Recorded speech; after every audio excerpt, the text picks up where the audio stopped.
morning, interwebs. It is about, like, I don't know, 9. There you go, you're gonna sit up there. So at 9:30-ish, I've been up since a while ago. Much later than it should have been. I had set my alarm to get me up at like 6:20, so I could kind of jump back into the routine, and 6:20, I was just still really, really tired and sore, and so I stayed in bed. Then I got the kids up about 8-ish, and then we decided that Steve should get up too. So we all got up, and we had more muffins for breakfast. My mom sent Costco muffins and Danish home with us. We finished those. Well, there's still a few left, but we had those for breakfast. And now Steve is actually, he just left, and he is on his way to go get a massage and go see our chiropractor. And then this afternoon, after lunch, I get to go and do the same thing, which will be super exciting. And hopefully that'll perk me up, because I'll be all realigned and, you know, all that good stuff. So now I'm sitting on the porch for just a moment telling you what we're up to, and I'm going to go in. I need to look at our school schedule and pull out the things I'd forgotten to take to California and get us on track to start that. Decide what few house projects I'd like to get done today and tomorrow, and kind of get started on that. And just, coffee. I need to go drink my coffee, and just try to feel motivated. Not lose momentum by this going on vacation thing, because that's really easy to do. Get down. I have minions climbing on furniture on the other side of that window, trying to hurt themselves. Get down, please. Thank you.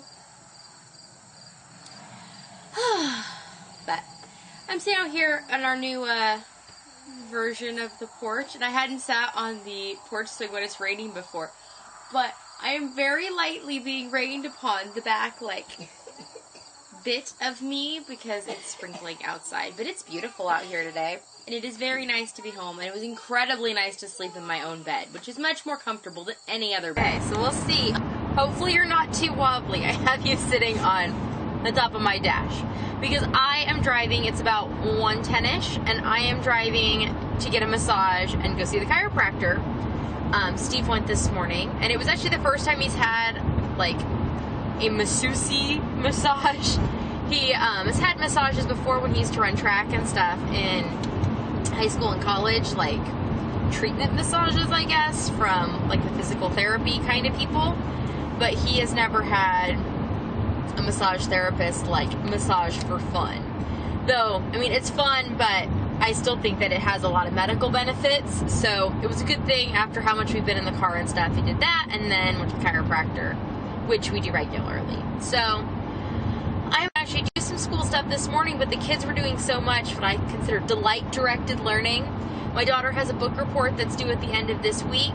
It's the first time she's had an assignment that I've given her where I basically just gave her a due date, and it was a 3-week span of time. So at the beginning of this round of school, she started reading a book, and she needed to finish that entire chapter book and then do the book report, and it's all due on a certain date, and she needed to figure out on her own how to allot her time.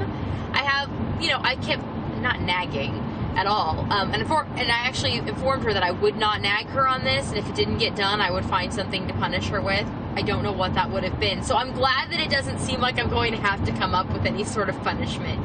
But don't you love that when you're a parent and you go, don't make me punish you, and then occasionally you have to. You're like, dang it, I didn't have a plan on how to punish you.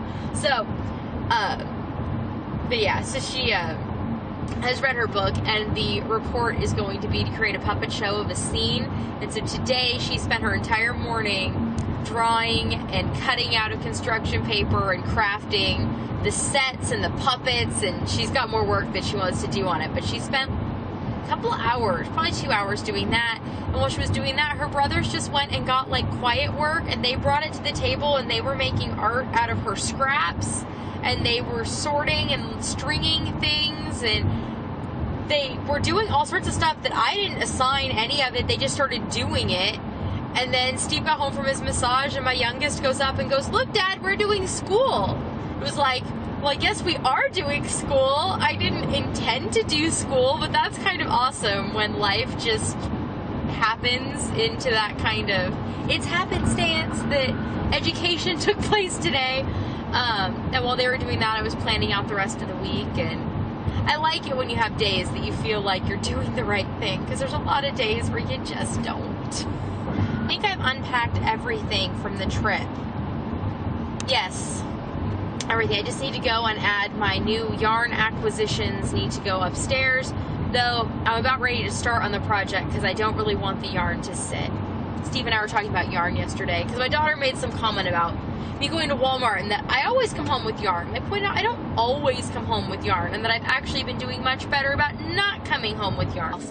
So I made a concerted effort not to buy yarn lately because we've been trying to be, well, since I quit working, we just don't have the income to play with the same way we did.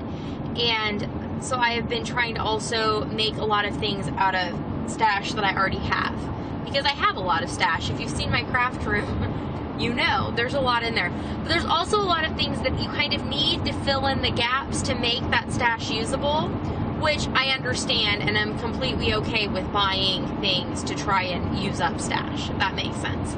So I have been doing better by not buying yarn, and so I made a comment about it yesterday, and I asked Steve, I said, so do you feel like I've been buying less yarn? And he said, yeah. But he also commented that it doesn't bother him if I buy yarn. What bothers him is if I buy yarn and then don't use it. Especially if I buy it and then basically with the intention to stash it. So I have also been trying to make an effort to buy things that I'm intending to use shortly. Which, I mean, I don't really have that many whips going right now, I don't think. I guess if I counted, I probably do. But how many is a lot? I've gone through lots of times where I have 10 or more going at a time. So, like 5 or 6 isn't that many, right? Hopefully you can hear me okay. I realized yesterday when Steve was filming me on our road that our road it's not gravel, technically. It is a paved road, but it is being very poorly maintained by our county currently, and it is full of potholes because farm implements drive down it all the time. And anyways, there's issues with the road, and so it's very loud to drive on because it's almost like driving on gravel. Sorry, you're sliding. There's my hands. Okay. So it's almost like driving on gravel, but not quite. So it's just very loud. And I understand too that this car is kind of loud. So I don't know, but I used the footage from yesterday just because it's all I had, basically, because I didn't realize how poor the sound quality was. I mean, to be good about making the footage I take usable. I've watched a lot of vlogs lately where people talk about how many hours it takes them to edit. And yes, it does take time to edit a vlog. And some nights it can take me a while. And a lot of that time is actually not like active time, it's the time it takes to upload. Though even that, I compress my files in a way that my uploading goes fairly fast, so long as our rural internet is playing nice, which, depending on the weather, it does not always. But I've been watching a lot of vlogs and people have been talking about how long it takes them to edit and how they have hours of footage. I'm like, what on earth are you filming? I mean, I guess there's the idea of if you film everything you do in the day, maybe you got something really interesting. But I've watched plenty of vlogs who will talk about how they film so much footage and they have to cut it down. And I watch it, and not that I don't enjoy the vlogs, but I'm like, so this was the most interesting stuff and you were filming all day? Wow. I'm sorry. No, it's just kind of interesting. I mean, everybody has their own process, and if that's the way that it makes you happy creatively to do it, but sometimes I think that filming a lot when you know you're not going to use it is just a lot of extra work, because you're probably going to have to go and watch it, or else you're just filming a bunch of stuff without planning to watch it. I don't know. Everybody has their own thing, and everybody's reason for vlogging is different, and the way they go about it is different, and I don't know, you just, clearly different things appeal to different people also as far as watching vlogs. I am more interested in just seeing what people are generally doing. I've also watched a number of vlogs lately where people keep talking about, like, how they need to have a story for their day, and what's the story gonna be? And maybe that's what my vlogs lack, is a story, but that's my day. Like, I wake up in the morning and I might think I have some breadcrumbs to follow throughout my day. I usually try and kind of lay those out for the vlog, and also because it helps me to think of like where I hope to end at the end of the day, like a to-do list kind of. But if you haven't noticed, and I've noticed actually about myself from watching, there is always at least one, if not two things on my list of things to do that don't get done. Part of the reason I started doing daily vlogs for VLOGUST was because I was going to do all this organizing and rearranging and decorating in the house.